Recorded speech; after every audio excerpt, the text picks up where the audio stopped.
നമസ്കാരം. CPM ഭരണസമിതി 100 കോടിയോളം രൂപയുടെ ക്രമക്കേട് നടത്തിയെന്ന് പരാതിയുള്ള നേമം സർവീസ് സഹകരണ ബാങ്കിൽ ED റെയ്ഡ്.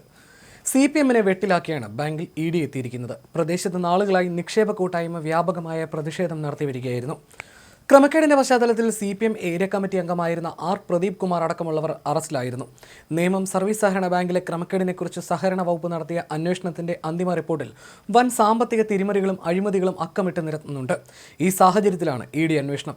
ബാങ്കിന് 34,26,39,911 രൂപ ലഭിക്കാനുണ്ടെങ്കിലും 15,55,1,195 രൂപ മാത്രമേ നിയമാനുസൃതം തിരികെ പിടിക്കാൻ കഴിയൂ. ബാക്കിയുള്ളവ ജാമ്യവ്യവസ്ഥകൾ പാലിക്കാത്തതും കാലഹരണപ്പെട്ടതുമാണ്. ഇതുൾപ്പെടെ 96,91,72,437.98 രൂപയുടെ ക്രമക്കേട് നടന്നതായിട്ടാണ് കണ്ടെത്തിയിട്ടുള്ളത്.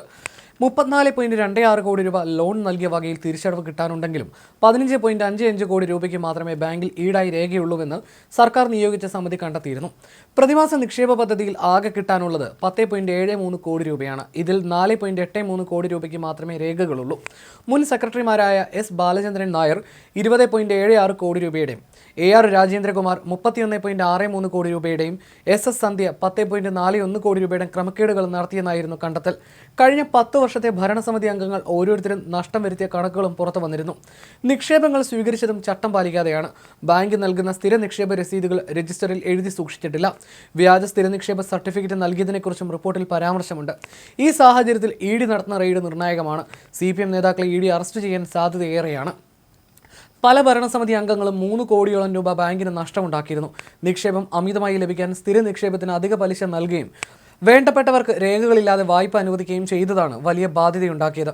സാമ്പത്തിക തിരിമറികൾ, വ്യാജരേഖ ചമയ്ക്കൽ തുടങ്ങിയ വിഷയങ്ങളിൽ ക്രിമിനൽ നിയമപ്രകാരം പ്രോസിക്യൂഷൻ നടപടികൾ വേണമെന്നും സർക്കാർ നിയോഗിച്ച സമിതിയുടെ റിപ്പോർട്ട് ശുപാർശ ചെയ്യുന്നുണ്ട്. ജോയി എന്ന ഇടപാടുകാരനിൽ നിന്ന് മാത്രം 50 ലക്ഷം രൂപയുടെ ക്രമക്കേടും മറ്റംഗങ്ങളുടെ വായ്പകളിൽ 5 കോടി രൂപയുടെ പൊരുത്തക്കേടുകളുമാണ് കണ്ടെത്തിയിട്ടുള്ളത്. ബാങ്കിന്റെ ആസ്ഥാന മന്ദിര നിർമ്മാണവുമായി ബന്ധപ്പെട്ട് കരാറുകാരനുമായി നടത്തിയ സാമ്പത്തിക ഇടപാടുകളെ സംബന്ധിച്ച് പോലീസ് വിജിലൻസ് അന്വേഷണത്തിനും ശുപാർശയുണ്ട്. CDAC എംപ്ലോയീസ് സഹകരണ സംഘം, തിരുവനന്തപുരം പ്രാഥമിക കാർഷിക ഗ്രാമവികസന ബാങ്ക് തുടങ്ങി വിവിധ സഹകരണ സ്ഥാപനങ്ങളും നേമം ബാങ്കിൽ നിക്ഷേപം നടത്തി വെട്ടിലായിരിക്കുകയാണ്. സാമൂഹിക പെൻഷൻ വിതരണത്തിലും പൊരുത്തക്കേടുകൾ കണ്ടെത്തിയിട്ടുണ്ട്. പെൻഷൻ സമയത്ത് ലഭിച്ചില്ലെന്ന പരാതി വ്യാപകമായി ഉയർന്നിരുന്നു. ഇതിൽ സഹകരണ വിജിലൻസ് അന്വേഷണത്തിന് ശുപാർശയുണ്ട്. പൊതുമേഖലാ ധനകാര്യ സ്ഥാപനമായ KSFE കബളിപ്പിച്ചതായും റിപ്പോർട്ട് പറയുന്നു.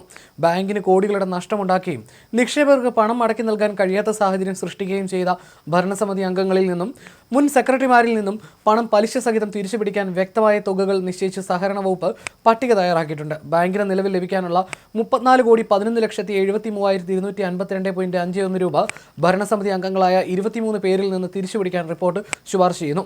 ക്രമക്കേടുകൾ കാരണമുണ്ടായ നഷ്ടമായ തുക മുൻ സെക്രട്ടറിമാരായ ബാലചന്ദ്രൻ നായർ, രാജേന്ദ്രകുമാർ, SS സന്ധ്യ എന്നിവരിൽ നിന്ന് ഈടാക്കണം. ആകെ 96,91,72,437.98 രൂപ തിരിച്ചുപിടിക്കാനുള്ള നടപടിയാണ് ശുപാർശ ചെയ്തിരിക്കുന്നത്. കടലോളം കണ്ണീര് കണ്ടിട്ടും രോഗാവസ്ഥയെ അറിയിച്ചിട്ടും നിക്ഷേപകരുടെ കൈമലർത്തുകയായിരുന്നു CPM ഭരണസമിതിയിലുള്ള തിരുവനന്തപുരം നേമം സർവീസ് സഹകരണ ബാങ്ക്. ഇതോടെയാണ് വിവാദങ്ങൾ തുടങ്ങിയത്.